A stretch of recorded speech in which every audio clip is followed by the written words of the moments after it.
Bienvenue dans un nouveau vlog aujourd'hui. Je sais que vous aimez bien ce format et moi il me permet de vous parler de plusieurs choses en même temps, donc c'est plutôt top. Je sais pas pourquoi à chaque fois je commence à bout de bras parce que je ne tiens pas plus de 2 minutes comme ça, donc on va se poser. Je vais partager plusieurs choses avec vous aujourd'hui, je vais aborder plusieurs sujets. Alors 100% grossesse, maternité, etc. Dernier préparatif. Je vais vous montrer tout ça parce que j'ai pas mal de demandes en MP et voilà, il est temps d'y répondre. Première chose à faire, ça va être enfiler mes lunettes. J'ai vraiment l'impression que ma vue a énormément baissé durant cette grossesse. Comme vous le voyez, on va aborder un certain sujet. Allez, je vais vous poser sur le trépied. Attendez. Peut-être que vous l'avez remarqué ou pas, mais j'ai réussi à vous publier quand même quelques vidéos ce dernier mois. C'est quand même, je suis fière de moi, même si elles sont pas folles et que c'est des vidéos vraiment toutes simples, basiques. Je suis contente d'avoir réussi à revenir. Ça veut dire que la forme est un petit peu de retour. Ça, pour ne rien vous cacher, c'est vraiment au jour le jour. Pour les personnes qui ont suivi, là je suis clairement en fin de grossesse et il me reste quelques semaines. Ça passe vraiment très rapidement, surtout depuis la T2 en fait, tout simplement. Et le 3e trimestre, mais il passe à une vitesse. Quand je compte le nombre de semaines qu'il me reste potentiellement, c'est un mélange de voilà, d'émotions, de folie. Je suis pressée, je suis stressée, je me pose 1000 questions, j'ai super hâte et en même temps il y a plein de côtés de la grossesse qui vont me manquer. Donc gros mélange d'émotions, ce qui est normal ma foi. Et du coup, qui dit fin de grossesse, dit bien évidemment valise de maternité. J'ai décidé de partager avec vous en partie ce que j'allais ramener puisque vous me l'avez pas mal demandé. Alors que ce soit valise de maternité, valise pour la salle d'accouchement, début de grossesse aussi, j'ai eu beaucoup de questions quant à ma liste de naissance, etc. Ça, je trouve que c'est personnel, vraiment, c'est quelque chose que je ne souhaite pas forcément partager. Je peux vous montrer quelques acquisitions, quelques achats, quelques choix qu'on a fait pour le petit, mais bon voilà, après j'ai pas de recul. C'est un premier enfant, c'est des choses que j'ai pas encore testé, utilisées, donc bon. Ma foi, mais je comprends que ça puisse aussi vous rendre curieux. Je vous montrerai tout à l'heure 2-3 petites choses qui nous ont fait craquer ou qui nous semblaient pas mal. Là, au niveau de la valise de maternité et du sac de salle d'accouchement, voilà, je peux vous montrer 2-3 choses. Surtout, je vais prendre le temps plus de vous montrer tout ce que je vais prendre dans ce qui est soins, trousse de toilette, etc. J'ai vraiment pris pas grand chose, d'ailleurs il n'est pas fini à 100%. Je vais pas tout vous sortir par contre. J'ai mis dans un petit tote bag sa première tenue, que je ne vais pas vous montrer parce que vraiment j'ai pas envie de tout déplier, puis ça reste personnel. Première tenue classique, hein. Body, petite brassière, pyjama assez chaud en velours, gigoteuse, chaussettes chaussons et petit bonnet. Et au niveau de la taille, j'ai pris que du 1 mois. Je n'ai rien en essence parce que je sais pertinemment que ça ne durera pas longtemps. Donc voilà, que du 1 mois. Je me suis pris un petit peignoir polaire au cas où j'ai froid. Voilà, je suis assez frileuse. Je sais pas si je vais avoir chaud ou froid, je sais pas. Ça va être mon premier accouchement, donc que voulez-vous. J'ai pris une serviette de toilette, gants de toilette et un petit shampoing gel douche. Je ne sais pas aussi combien de temps va durer le travail. Je sais qu'il y aura des douches et des baignoires à disposition, donc si ça dure vraiment trop longtemps et que j'ai l'envie de me laver et que je peux aller me laver, je le ferai avec grand plaisir. Paire de chaussettes, t-shirt large. Et là, je me rends compte que je l'ai pas spécialement terminé, mais je me dis qu'il n'y a pas besoin non plus de 36 000 choses. Petite trousse, je ne sais même plus ce que j'ai mis dedans pour le coup. Ah oui, si, je me suis pris des chouchous au cas où, au moment où on part, je n'ai pas les cheveux attachés, chose qui m'étonnerait, mais voilà, avec la longueur de cheveux que j'ai, je ne vais pas avoir envie d'être dérangée avec mes cheveux, donc j'ai pris des élastiques, des petites pinces, quelque chose de pas du tout zéro déchet, des petites lingettes nettoyantes. Vraiment, si j'ai trop chaud, si je transpire trop et que je ne peux pas me lever pour me nettoyer, me rincer un coup ou quoi, je préfère avoir ça sous la main pour me rafraîchir. Voilà, et après peut-être que sur le moment je ne penserai pas du tout à ça, j'en sais rien, hein. Mais je préfère prévoir. Et j'ai également glissé un petit baume à lèvres Crazy Rumors parce que j'ai entendu dire de nombreux témoignages que le travail, l'accouchement, etc. a séché pas mal les lèvres, donc je prévois. Qu'est-ce que j'ai mis d'autre? Petit paquet de mouchoirs parce que bien évidemment, je pense que je vais chouiner. Vous m'entendez, j'ai mis des petits bonbons au cas où le travail est long et que j'ai envie de sucre, hein. Je suis une bouche à sucre, donc sait-on jamais. Après, moi j'aimerais, si c'est possible, ça je ne sais pas encore, je vais bientôt le savoir, très bientôt, avoir la péridurale. Puis après ça dépend comment se passe le travail aussi, hein, mais voilà. Et à partir du moment où on nous pose la péridurale, on ne peut plus manger, mais je sais qu'on peut quand même grignoter hein, en douce quelques fruits secs, des bonbons, etc. Donc voilà, si ça dure longtemps, moi j'aurai besoin de ma dose de sucre. D'ailleurs dans ce sac il me manque toute une partie nourriture, boisson au cas où pour Josh et moi aussi, il faudra que j'achète ce qu'il faut dans la semaine là quand même. Ma boîte à lunettes et mon chargeur de téléphone. J'ai également pris des protections hygiéniques super grandes, super épaisses. Pareil, au cas où. Et des shorties en coton de rechange. Voilà, après je sais pas si je vais vraiment en avoir besoin durant le travail. Tout dépend de comment ça va se passer, ça on peut pas prévoir à l'avance. Donc je préfère avoir. Il manquerait peut-être potentiellement une tenue confortable, mais je n'en prévois pas. Voilà, ça c'était pour le sac. Je vais commencer par mon côté parce qu'il est plus près de moi. C'était Tetris pour tout ranger dedans. Je vais pas tout sortir. Concrètement, je me suis pris 3-4 pyjamas confortables auxquels je ne tiens pas forcément, même pas du tout, hein, au cas où si je me tâche et tout. C'est des pyjamas de grossesse. J'ai réussi à trouver un lot, mais à un prix qui vaut carrément le coup sur Vinted avec plein de pyjamas de grossesse qui sont hyper confortable. J'en ai assez pour finir ma grossesse tranquillement et assez pour en garder de côté dans ma valise de maternité, donc ça c'est chouette. J'ai glissé également 2 tenues très confortables de jour avec un gilet. Je me suis procuré un lot de 5-6 shorties très emboîtants, 100% coton, une taille au-dessus de ma taille habituelle. Là je privilégie le confort, forcément les méga grosses serviettes hygiéniques qui prennent une place monstre en plus dans la valise. Moi j'ai pris celle de la marque Natracare parce que c'est une marque que j'avais déjà testée auparavant et que j'aimais bien. Au moins ça n'agresse pas du tout cette partie du corps et c'est très respectueux, elles sont toutes douces. En espérant que ce sera suffisant pour après l'accouchement, mais j'ai quand même prévu d'autres choses de plus conséquents au cas où. Classiquement un gant de toilette, serviette de toilette, petite tongue pour la douche, tapis de bain, hein, ne pas oublier dans les salles de bain d'hôpitaux, de maternité. Ils n'en fournissent pas. Des sacs pour mettre notre linge sale. Voilà, c'est passionnant. Hein. Et je vais quand même là vous parler plus en détail des soins, ma trousse de soins que je vais amener qui me paraît énorme. J'ai transféré le shampoing que j'utilise actuellement, donc c'est le Costlist. Je vous en ai parlé dans ma vidéo favoris et découverte du moment.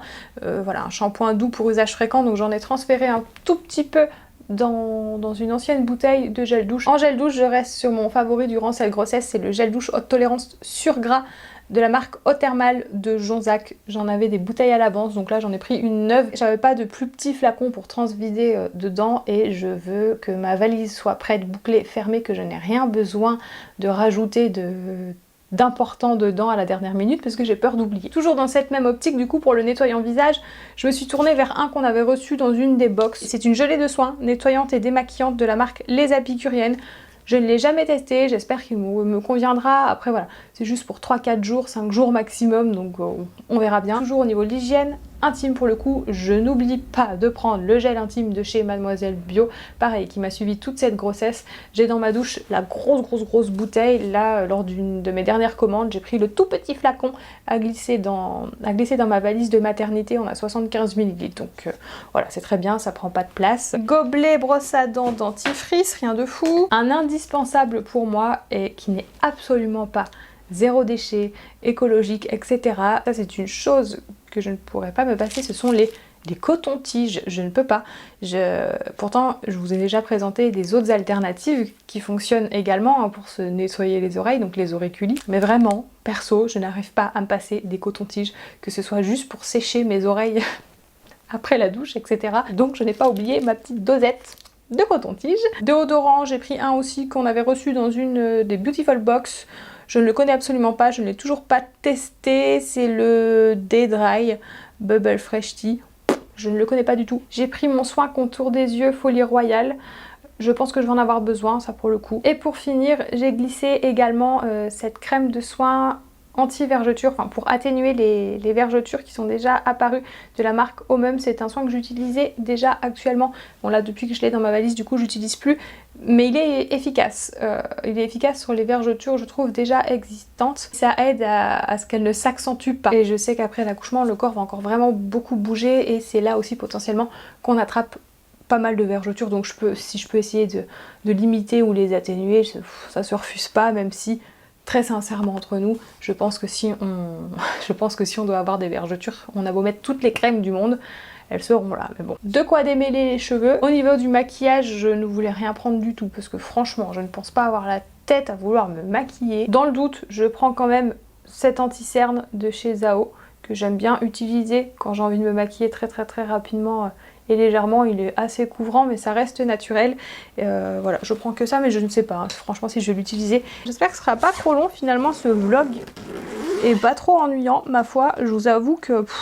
je voyais pas trop l'intérêt en vérité de filmer ce genre de contenu, mais en fait avec le recul, déjà d'une, vous êtes pas mal à me l'avoir demandé, et de deux, moi je sais que personnellement c'est un type de vidéo que j'ai beaucoup regardé sur YouTube, donc ma foi j'apporte ma petite pierre à l'édifice. Petite trousse dans laquelle j'ai glissé des petits coussinets d'allaitement, ce qui me fait penser qu'il faut absolument que je me trouve quelques brassières, du PQ bien douillet, tout ce qui est serviettes, machin, gants de toilette, ça je vous l'ai déjà dit. Petit loulou, au niveau des affaires de toilette et de soins, je ne prends rien parce que je sais qu'ils fournissent les soins là-bas. J'ai pris une seule cape de bain puisqu'il n'y aura qu'un seul bain, il me semble, c'est à peu près 48 heures après l'accouchement.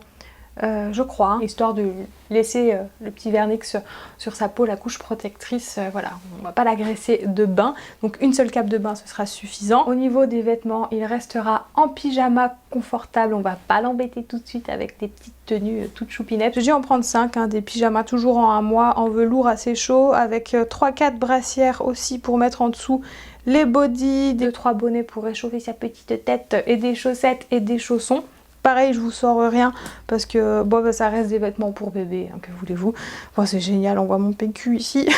Ensuite, j'ai l'impression que j'ai pris une assez grande quantité de bavoirs et de langes. Écoutez, je préfère prévoir trop que pas assez. Un carnet pour noter que ce soit conseils, questions et surtout tétés, biberons, les heures de sommeil, l'heure des urines, l'heure des selles, etc. leur aspect. J'aurais pu me contenter d'un carnet classique, mais ma soeur m'a offert celui-ci. Et il est super mignon. Je trouve qu'il est très bien fait, tout y est bien détaillé. Ça va être beaucoup plus simple comme ça. Il y a des pages vierges aussi où je pourrais me noter mes petites choses. Et bien sûr, la petite veilleuse à ne pas oublier pour les réveils nocturnes. On va éviter d'allumer la lumière assez forte des hôpitaux. Celle-ci, elle est trop choupinette. Pareil, c'est ma soeur qui me l'a offerte. Il me semble qu'elle vient du site Mon Berceau Magique, je crois. Si jamais je retrouve, je vous mettrai le lien en barre d'informations. Je n'ai pas pris de distraction, de bouquins, de choses comme ça et tout, car honnêtement, je ne pense pas avoir la tête à lire des bouquins ou quoi. Je crois que je vais avoir que Dieu pour mon fils, donc voilà, et je pense que je serai bien occupée avec lui. Il faudra par contre que je rajoute des masques. Vu la situation actuelle, c'est mieux, je pense qu'on va être obligé de les mettre lors des visites des sages-femmes, des infirmières, etc. Et bien sûr, il faut que je rajoute, je ne sais pas où, hein, parce que là franchement elle est remplie, je prendrai un autre sac à côté, de la nourriture qui me plaît. Voilà, c'était long, hein, c'était long. Je vais aller boire un coup, reprendre mon souffle, et soit je vous reprends tout à l'heure, ou demain, ou après-demain, enfin, dans la semaine en tout cas. Après un retour de drive, ma foi, un petit peu conséquent, je vous épargne le retour de course. Je vais en profiter pour vous montrer rapidement 2-3 petites choses niveau puériculture. Et là, on va s'attarder un petit coup sur la table à langer. On a choisi un meuble à langer très simple, très épuré comme vous pouvez le voir, surtout sur lequel le plan à langer était amovible pour pouvoir ensuite l'utiliser plus tard dans la chambre du petit. Il répondait tout simplement à nos critères, on ne voulait pas quelque chose d'imposant. J'ai rajouté plusieurs panières de rangement toutes basiques. Sur celle de la tablette du dessous, il y a une panière avec un bon stock de linge, une autre panière avec tous les bavoirs, parce que vraiment je ne savais pas où les ranger ailleurs en fait. Je vais prendre le temps de vous en montrer quelques-uns, j'en ai beaucoup qui sont faits main par une proche, des formes des plus classiques aux formes bavoir bandana, double gaze de coton, j'adore. Ou par exemple comme celui-ci qui a une doublure imperméable mais à l'intérieur, donc avec des petits motifs lions, tout mignon. Si jamais je vous glisse le lien de sa boutique Etsy en barre d'infos. Nous avons également acheté un petit stock de bavoirs Lassig. J'ai beaucoup de retours positifs en fait sur ces bavoirs-ci, puisqu'ils ont également une couche imperméable à l'intérieur. Visiblement ça ne transperce vraiment pas, ils sont assez costauds et ils dureraient assez longtemps dans le temps. Dans les autres panières, je garde sous la main un petit stock de body au cas où il y ait des cacas qui débordent. Sur la tablette du dessus, on a aussi réussi à caser 2 petites panières, dont une où on mettra les couches pour qu'on les ait sous la main et l'autre où on mettra donc les produits soins. Et là, une jolie panière fait main également, par la même personne qui a fait les bavoirs, où je vais mettre toutes les lingettes réutilisables fait main, toujours par la même personne. Je vous en montre quelques-unes parce que franchement, elles sont vraiment adorables. Là, on est vraiment sur des teintes qui font automnal avec une grande dominance animaux de la forêt. J'en ai d'autres, hein. Mais c'est vrai que j'ai eu un gros coup de cœur pour ce type de motif. Mais on va se calmer. Pour le matelas allongé, je savais exactement celui que je voulais. J'en voulais un absolument qui soit incliné et ergonomique. Je me suis tournée vers le Sofalange de Lily Kim. Grâce à son inclinaison, ça permet entre autres de limiter les reflux et ça permet également au bébé d'avoir un contact visuel avec nous puisqu'il est incliné. Vous pouvez retrouver des housses de couleurs différentes. Il est assez onéreux, je trouve, niveau prix. N'hésitez pas à essayer de le trouver d'occasion, en bon état. Moi j'ai réussi à le retrouver à 15 € sur Vinted et il est en très bon état, hein. Pas taché, etc.